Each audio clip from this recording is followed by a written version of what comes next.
আল্লাহ রহমত ছাড়া বিশ্ব সাল্লাল্লাহু আলাইহি ওয়াসাল্লাম আদর্শ আনুগত্য ছাড়া আমরা কেউ জান্নাতে যেতে পারবো না, কসমিত কালেও না। রাব্বুল আলামিন বলেন আর-রাহমাতি ওয়াসিআত কুল্লি শাই, আমার রহমত সমস্ত কিছুকে পরিবেষ্ট করে রেখেছে। বিশ্বনবী বলেন লান ইয়াদখিলা আহাদান আমালুল জান্নাহ, কোন ব্যক্তি তার আমল দ্বারাই কখনো জান্নাতে যেতে পারবে না, কখনো কসমিত কালেও তার আমল দ্বারাই কেউ জান্নাতে যেতে পারবে না। বিশ্বনবী সাল্লাল্লাহু আলাইহি সাহাবী বলে ইয়া রাসূলুল্লাহ আপনিও না? বিশ্বনবী বললেন আমিও না, ওয়ালা আনা ইল্লা আনা আন ইয়াতাগামদানি আল্লাহু বিরহমাতি মিনহু, তবে যদি রব্বুল আলামিন আমাকে তার রহমত দ্বারা বেষ্টন করে তাহলে আমি জান্নাতে যেতে পারবো। বিশ্বনবী এই জন্য বলতে আল্লাহুম্মা হাসিবনি হিসাবে ইয়াসিরা। বিশ্বনবী বিশ্বনবী সাল্লাল্লাহু আলাইহি সাল্লাম বলতেন আল্লাহ আমার হিসাব কি তুমি সহজ করে দাও। আয়েশা রাদিয়াল্লাহু আনহা বলেন ইয়া রাসূলুল্লাহ সাল্লাল্লাহু আলাইহি সাল্লাম, ও আল্লাহর রাসূল, আল্লাহ তাআলা তো আপনাকে আগেই আপনার গুনাহ মাফ করে দিয়েছেন, কেন আল্লাহর কাছে হিসাব যেন সহজ চান? বিশ্বনবী বললেন ও আয়েশা, জি আল্লাহ তাআলা আমাকে আগেই মাফ করে দিয়েছে, ও আল্লাহ তাআলার কাছে আমি কেন তার কাছে আমি হিসাবের জন্য সহজ চাবো না? ও আয়েশা শোনো শোনো, রাব্বুল আলামিন কিয়ামতের দিন দেয়ার জাজমেন্ট, কিয়ামতের দিন যদি রাব্বুল আলামিন কোন মানুষের কাছে একটা সেকেন্ডে হিসাব চায়, একটা সেকেন্ডে হিসাব দিয়ে সে কখনো পার পাবে না Ayesha. In the day of judgment, কিয়ামতের দিনে এমন ভয়াবহ হবে, সেদিন যদি রাব্বুল আলামিন যারা পরিমাণ যদি হিসাব নেয় কোন ব্যক্তি, আমি বিশ্বনবী সাল্লাল্লাহু আলাইহি সাল্লাম ও আমি ওই সেই কিয়ামত হাসরের দিনে আল্লাহ তাআলার রহমত ছাড়া তার কোন ছাড়া আমি হিসাব দিয়ে রব্বুল আলামিনের জান্নাতে যেতে পারবো না। সুবহানাল্লাহ। তার মানে আল্লাহ তাআলার রহমত ছাড়া, রাসূল সাল্লাল্লাহু আলাইহি ওয়াসাল্লাম আদর্শ ছাড়া, আনুগত্য ছাড়া আমরা কেউ জান্নাতে যেতে পারবো না। বিশ্বনবী বলেন মান আতাআনি দাখালাল জান্নাহ, যে আমার আনুগত্য করবে, যে আমার আদর্শ অনুসরণ করবে সে জান্নাতে যেতে পারবে। ওমান আসানি ফাকাদ আবা, আর যে আমার আনুগত্য করবে না, আমাকে প্রত্যাখ্যান করবে, সে ব্যক্তি কাফের হয়ে যাবে। রাব্বুল আলামিন বলেন কুল আতিউল্লাহ ওয়া রাসূলা ফাইন তাওয়াল্লাউ ফাইন্নাল্লাহা লা ইউহিব্বুল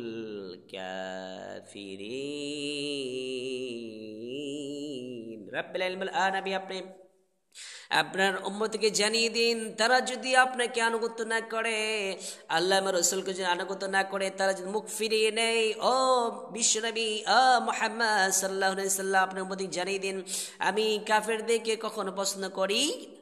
তার মানে বিশ্বনবী সাল্লাল্লাহু আলাইহি সাল্লামকে যারা আনুগত্য করবে না তারা কখনো মুমিন হতে পারবে না, মুসলমান হতে পারবে না।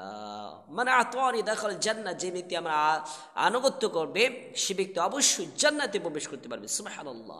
রাব্বুল আলামিন বলেন ওয়া মা ইয়াতিউল্লাহু রাসূলাহু ওয়া রাসূলুহু ফাকাদ ফাযা ফাউদান আযীমা। রাব্বুল আলামিন বলেন যারা রাসূল আমাকে এবং রাসূলকে আনুগত্য করবে তারা ফাকাদ ফাযা ফাউজান আযীমা, তারা মহা সফল অর্জন করবে, বিশাল সফলতা অর্জন করবে। তাফসীর কিরাম বলেছেন এই বিশাল সফল মানে গো টু দ্য প্যারাডাইস, যারা জান্নাতে যেতে পারবে তারা সবচেয়ে বেশি থেকে বেশি সফলতা অর্জন করতে পারবে। সুবহানাল্লাহ। ফাকাদ ফাযা ফাউজান আযীমা, ওই ব্যক্তি সবচেয়ে বেশি থেকে বেশি সাফল্য অর্জন করতে পারবে, বড় বিশালাকাল সাফল্য অর্জন করতে পারবে যারা আল্লাহ রসুলকে আনুগত্য করবে। তার মানে আজকে বিষয় হেডলাইন হচ্ছে, আজকে ট্রাফিক্স হচ্ছে যে আল্লাহ রহমত ছাড়া, রসুল সাল্লাল্লাহু আলাইহি আনুগত্য আদর্শ ছাড়া কোন ব্যক্তি জান্নাতে যেতে পারবে না। তাই আসুন আল্লাহ রহমত চাই, আল্লাহ রহমত আমরা চাই কি চাই না? আল্লাহ রহমত পেতে হলে তাহলে আপনি একটি কাজ করতে হবে, সেটা হচ্ছে রাসূল সাল্লাল্লাহু আলাইহি আদর্শ আপনি অনুকরণ করতে পারেন। রাব্বুল আলামিন বলেন قل إن كنتم تحبون الله فاتبعوني يحببكم الله ويغفر لكم ذنوبكم والله غفور رحيم। নবী আপনার উম্মতকে জানিয়ে দিন তোমরা যদি আমার রহমত পেতে চাও, আমার ভালোবাসা পেতে চাও, আমার করুণা যদি পেতে চাও, তাহলে আমার রসুলকে ভালোবাসো। যদি রসুলকে ভালোবাসো আমি তোমাদেরকে ভালোবাসবো। শুধুমাত্র ভালোবাসবো না, ওয়াগফির লাকুম যুনুবাকুম, তোমরা যা অপরাধ করেছো তোমাদের অপরাধগুলো রব্বুল আলামিন মাফ করে দিবেন। সুবহানাল্লাহ। শুধুমাত্র তোমাদেরকে ভালোবাসবেন না, তোমাদের রহমত দিয়ে আল্লাহ তাআলা ভরপুর করে তোমাদের সমস্ত অপরাধগুলো মাফ করে দিবেন। সুবহানাল্লাহ। তার মানে আজকে হেডলাইন হচ্ছে, টপিক হচ্ছে যে আল্লাহ রহমত ছাড়া কোনো ব্যক্তি যার আমল দিয়ে কখনো জান্নাতে যেতে পারবে না। এবং আল্লাহ রহমত পেতে হলে আপনাকে রাসূল সাল্লাল্লাহু আলাইহি ওয়াসাল্লাম আদর্শ অনুকরণ করতে হবে।